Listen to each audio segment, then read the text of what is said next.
magnificent. All the electrical secrets of heaven. And this time we're ready. Hey, Fritz? Ready. Hey guys, in just a moment here I'm going to show you how to make a very, very effective Faraday cage for about 15 bucks. But first I think it's important to discuss and better understand electromagnetic energy and how Faraday cages work. This will give you the information you need to make better informed decisions on how to proceed. And remember guys, knowledge is power, so bear with me for a few minutes here. Thanks. Okay, what is an EMP? An EMP is simply a highly energized pulse of electromagnetic radiation. There are two sources that can cause an EMP type event. The first source is natural. Our own sun can cause an EMP type event if the sun has a solar flare or a CME, a coronal mass ejection, that's directed toward the earth. That can cause an EMP type event. The second source that can cause an EMP is man-made. A nuclear bomb or a nuclear blast can cause an EMP event. The size or power of the EMP event depends on the size of the bomb. So there's a direct correlation there. The larger the bomb, the more powerful the resulting EMP. The second factor depends on the altitude at which the bomb is detonated. The higher the altitude, the larger the area of the larger the area that may be impacted. For example, if you have a particularly large bomb, like a hydrogen bomb in the megaton range, and it's detonated at 200 or 300 miles or something like that, you could potentially impact a very, very large swath of the United States. Potentially the entire lower 48 could be impacted. You might be, thinking or wondering, well, why do I care about EMP? Why is this important? It's important because just about everything we use today has an electronics board or a computer somehow involved in it. Think about your car. It's electronic ignition. Most modern cars have a computer on board that controls different functions of the car. Our entire power grid is particularly vulnerable because there are miles and miles of power lines, and those power lines basically act like like a large antenna, like a large collector. They're going to collect all the energized particles out there and direct them right along the line, just like electricity, into the transformers, overwhelm them and short them out. And when you have a large event, if we had like a large man-made event or a large natural event, that could potentially be, it could be very, very devastating. It would happen, and an EMP is going to happen within a fraction of a second. If you think about it, within a fraction of a second, all the power across the United States being knocked out. The bulk of our transportation being knocked out. That's how we move our goods. That's how we move our food that we need to eat. So it could be very, very grim. The internet could be impacted. Computers obviously could be fried. It could be a very, very bad scene. Let me show you the electromagnetic spectrum here. I'll try to be real brief here, guys. I just want to show you real quick the electromagnetic spectrum and how it's laid out here. If you look at the spectrum here, we have the longest wavelengths over here on the left, and then as we move toward the right of the spectrum, they become progressively shorter and shorter. So we have the shortest wavelengths of the electromagnetic spectrum being way over here on the right. Okay, on the left, the longest wavelengths are the radio waves here. Next, microwaves, then infrared. The narrow band in the center here is the visible spectrum.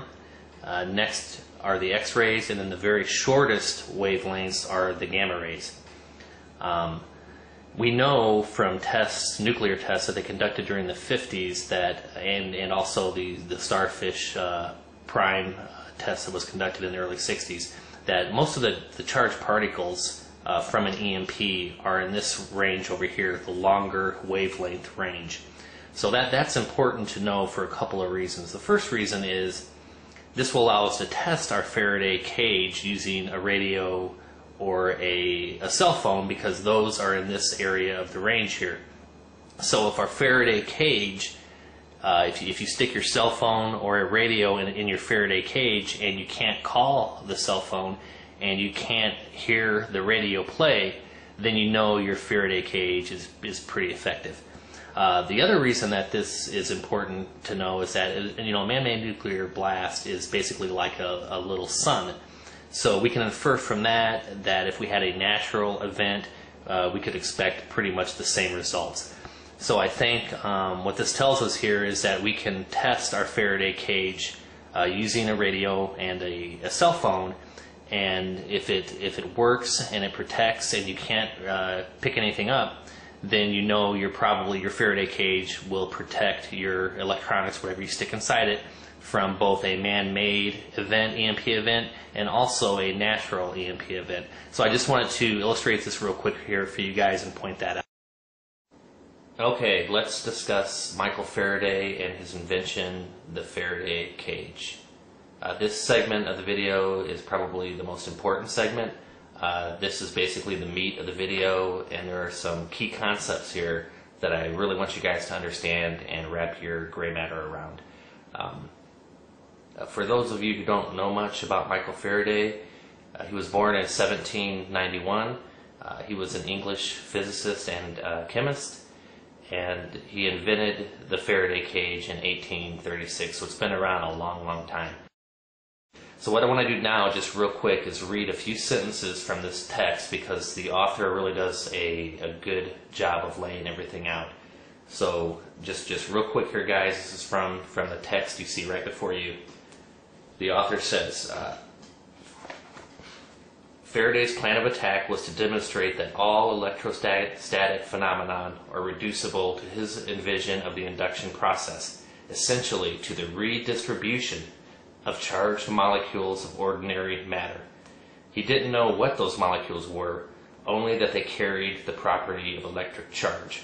First, he would prove that the induction of static charge is always a zero-sum process. Every time an object is charged, no matter what the circumstances, an equal and opposite charge will appear elsewhere.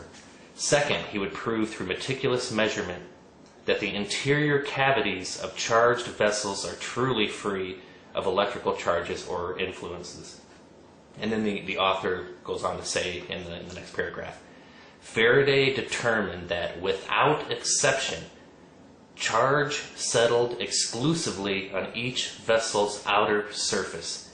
None was found on the inner surface, nor did he detect any sign of electrical effects within the interior cavity. Okay, guys, and what that basically means, and that's a key concept there, is that these electrical charges, when you build a Faraday cage, they go around the outside, the outer conductive material of whatever your vessel is, not through it. Okay, they go around it, they go around the outside, not through it. That's a key concept. Okay, the author goes on to say in the next paragraph, in January 1836, not content to merely probe a vessel's interior, Faraday decided to dramatically increase the scale of his experiment.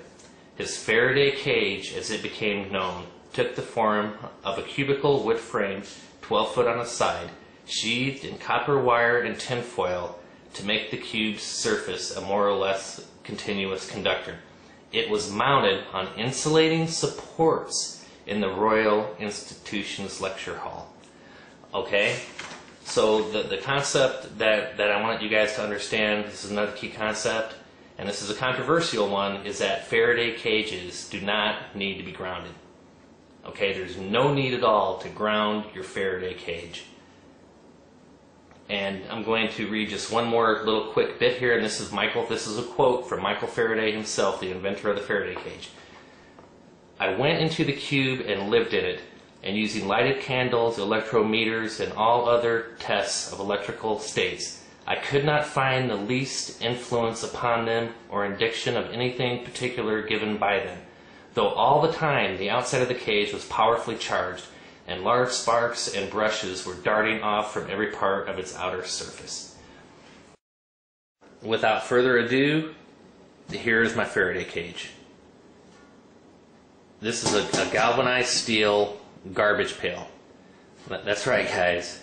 This is a garbage pail that I bought at a local Lowe's store for about 15 bucks. It's a pretty heavy gauge steel. It's got a nice thick lip on it, so I can be sure that there's not going to be any electromagnetic radiation that seeps up under the lip and into the vessel. And just remember the concepts of a Faraday cage, guys. All you need is a vessel that's made out of some conductive material. Steel will work just fine. Aluminum will work just fine. You know, copper will work just fine. Remember Michael Faraday's first cage that he built. He used copper mesh and tin foil. So any conductive material will work just fine. And remember the concepts of a Faraday cage, that any charges on the outside will travel around the exterior of the vessel, not through it. So in other words, we can take our emergency radio just like this and place it right inside the vessel. Put your lid down nice and tight, and that'll be fully protected from, you know, a natural EMP or a man-made EMP. You know, this vessel here will work just fine. This is even made in the USA, guys. So this would be a good investment. It's a 6-gallon garbage pail, so you can get a lot of equipment inside, and it'll protect pretty effectively.